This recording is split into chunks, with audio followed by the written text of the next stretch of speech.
বুক cafe বুক রিভিউয়ের আজকের পর্বে রয়েছে সিজার বাগচির লেখা আগুন পাহাড়ের পুঁথির বইটির সম্পূর্ণ রিভিউ। বইটি পড়েছি এবং খুব সুন্দর লেগেছে। থ্রিলারধর্মী একটা বই, ছোট বড় সকলেই পড়তে পারবেন এবং একটা অ্যাডভেঞ্চার, একটা সাসপেন্স সবসময় খেলা করছে। গল্পের মুখ্য চরিত্র হলো শুভময় এবং ওই শুভময়কে ঘিরেই সমস্ত কাহিনী রচিত হয়েছে। মূলত পুঁথি রহস্য নিয়ে গোটা গল্পটা রয়েছে এবং চর্যাপদ, শ্রীকৃষ্ণ কীর্তনের মতো বাংলা যে প্রাচীন পুঁথি, সেই পুঁথির সঙ্গে রিলেটেড রয়েছে গল্পের প্রত্যেকটা অংশ। ভেতরে রয়েছে ইলাস্ট্রেশন ছাড়া সমস্ত গল্পটা, সেটাও জানিয়ে দিই। আনন্দ প্রকাশনী থেকে এসেছে, হার্ড কভারে মোড়া। বইটির দাম হচ্ছে 200 টাকা। আমার কাছে জানুয়ারি 2016 প্রথম এডিশনটি রয়েছে, 190 পৃষ্ঠার এই এডিশনটি। তো আপনারা চাইলে যে কোনো অনলাইন থেকে কিনতে পারেন। এখান থেকে বলে দিই যে সিজার বাগচির এই যে শুভময়কে ঘিরে বিভিন্ন রহস্য কাহিনী, তার 3টে খণ্ডক রয়েছে। প্রথম গল্পটি আগুন পাহাড়ের পুঁথি, তার কিছুদিন পরে তিনি লিখেছিলেন শ্রীকৃষ্ণ কীর্তন রহস্য।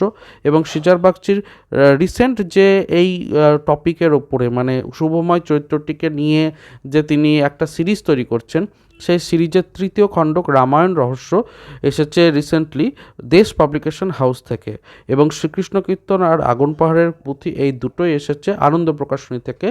দাম প্রথম দুটি যথাক্রমে 200 টাকা ও 200 টাকা, এবং রামায়ণ রহস্যের একটু বেশি, 320 থেকে 26 টাকা মতো দাম রয়েছে। তো আমি মোটামুটি একটা গঠনগত বিষয়টা বলে দিলাম। এবার চলুন গল্পে যাই। মূলত এই কাহিনী পুঁথি নিয়ে। গল্পের প্রথমেই তীর্থপতি মিত্র নামে আমরা একজনের সম্পর্কে জানতে পারবো। বাংলা সাহিত্যের প্রফেসর তীর্থপতি মিত্র সন্ধান করে চলেছেন এক প্রাচীন পুঁথির। এজন্য তাকে বেশ ঘোরাঘুরিও করতে হচ্ছে। বিভিন্ন মঠ ঘুরে তিনি তথ্য সংগ্রহ করছেন, কখনো সিকিম যাচ্ছেন, নেপাল যাচ্ছেন, এবং তিনি এমন একটি পুঁথির ক্লু পেয়েছেন, কিছু সন্ধান পেয়েছেন, যা প্রাচীন বাংলার অন্যতম শ্রেষ্ঠ নিদর্শন চর্যাপদেরও আগের সময়ে লেখা। এবং এই ধরনের দুষ্প্রাপ্য পুঁথি সংগ্রহ করা কতটা ঝুঁকিপূর্ণ তা তিনি বুঝতে পারলেন যখন একদল লোক তাকে সবসময় তাড়া করতে থাকলো। এবং পাহাড়ি রাস্তাতে একদিন তাড়া করতে করতে এরকমই হলো যে বাঁচার জন্য অনেক চেষ্টা করেও পাহাড়ি পথের ঢাল সামলাতে না পেরে তীর্থপতি মিত্র সেখান থেকে পড়ে মারা গেলেন। এই ঘটনার পরের অধ্যায় রচিত হচ্ছে গল্পের প্রধান যে নায়ক চরিত্র শুভময়কে ঘিরে। শুভময়ও বাংলা সাহিত্যের প্রফেসর, সারাদিন কাটে কলেজে ছাত্রছাত্রীর সাথে। হঠাৎ তার মোবাইল ফোনে রিং হয় সোমনাথ ভট্টাচার্যের ফোনে। তো সোমনাথবাবু ছিলেন শুভময়ের মাস্টারমশাই একাধারে, আবার অন্যদিকে তীর্থপতি মিত্রেরও পরম বন্ধু। কাজেই শুভময়কে ডেকে তীর্থপতি মিত্রর যে মৃত্যু রহস্য সমস্তটাই তিনি জানালেন, এবং তার পুঁথি অনুসন্ধান নিয়ে যে কাজ সেটা সম্পর্কেও শুভময়কে অবগত করলেন সোমনাথ ভট্টাচার্য। তার সাথে তীর্থপতিবাবুর কন্যা অনুসূয়ার সাথেও পরিচয় তিনি করালেন সেখানে। শুভময়ের কাছে দায়িত্ব পড়ল এই পুঁথি উদ্ধারের, কারণ এই পুঁথি বাংলার তথা আমাদের সকল যে ভারতীয় সংস্কৃতি তার একটা ঐতিহ্যময় অধ্যায়। কাজে এই পুঁথিটি না আবিষ্কৃত হলে, সেটা যদি খারাপ হাতে চলে যায়, একটা সত্যি বিষয়টা বাংলা সাহিত্যের পক্ষে এবং তথা বাংলার পক্ষে খুবই নিন্দনীয় বিষয় হবে।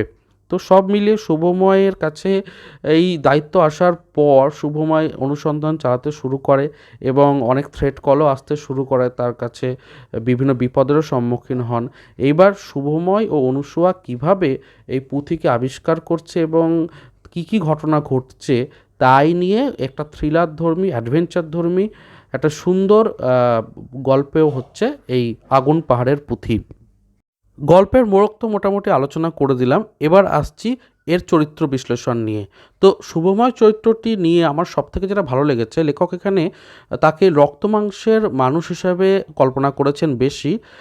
সুপারফিশিয়াল কিছু চরিত্রভাবে তিনি তুলে ধরেননি। এমন নয় যে ভীষণ হিরোইক জেস্চার রয়েছে তার, এমনটা নয়, কিন্তু সে সামান্য ক্যারেক্টার জানে। সে সাধারণ মানুষের মতোই একটা ছেলে, এবং তারও বাবা মা রয়েছে, তাদের প্রতি তারও চিন্তা হচ্ছে যখন সে অনুসন্ধান চালাচ্ছে। বাবা মায়ের প্রতি থ্রেট আসবে কি আসবে না এরকম, মাঝে মাঝে সে ভুল করেও বসছে। এমন একটা চরিত্র যেটা অনেকটা রিলেটেবল। এমন নয় যে ভীষণ হিরোইক, সে সমস্ত কিছু পারছে, সে এরকমভাবে লেখা হয়নি, সেই জন্যই আর কি আরও ভালো লেগেছে। আর দ্বিতীয় কথা হচ্ছে যে একটা বাংলা সাহিত্যের পুঁথি নিয়ে এভাবে একটা তদন্ত অনুসন্ধান এবং থ্রিলারধর্মী লেখা তৈরি করা যথেষ্টই প্রশংসনীয় এবং কঠিন কাজ। তো সব দিক থেকে আমার মনে হয়েছে যে আগুন পাহাড়ের পুঁথি কিন্তু ছোট বড় সকলের পড়ার মতো, এবং যে 3টে পার্টের কথা বললাম, আমার বিশ্বাস প্রথম পার্টটি পড়ার পর বাকি 2টি পার্টও আপনার সঙ্গে সঙ্গে পড়ার ইচ্ছা করবে। আর তার সাথে জানাই যে আমরা অডিও স্টোরির উপরেও খুব তাড়াতাড়ি শুনতে চলেছি এই আগুন পাহাড়ের পুঁথি। তো অবশ্যই আপনারা শুনে জানাবেন কেমন লাগলো, এবং আমার রিভিউটি কেমন লাগলো। ভালো লাগলে অবশ্যই কমেন্ট করে জানাবেন এবং পরামর্শ দেবেন চ্যানেলের সম্পর্কে। আর চ্যানেলটিকে সাবস্ক্রাইব করে রাখবেন। দেখা হচ্ছে পরের পর্বে। ভালো থাকুন, সুস্থ থাকুন আর বই পড়তে থাকুন। ধন্যবাদ।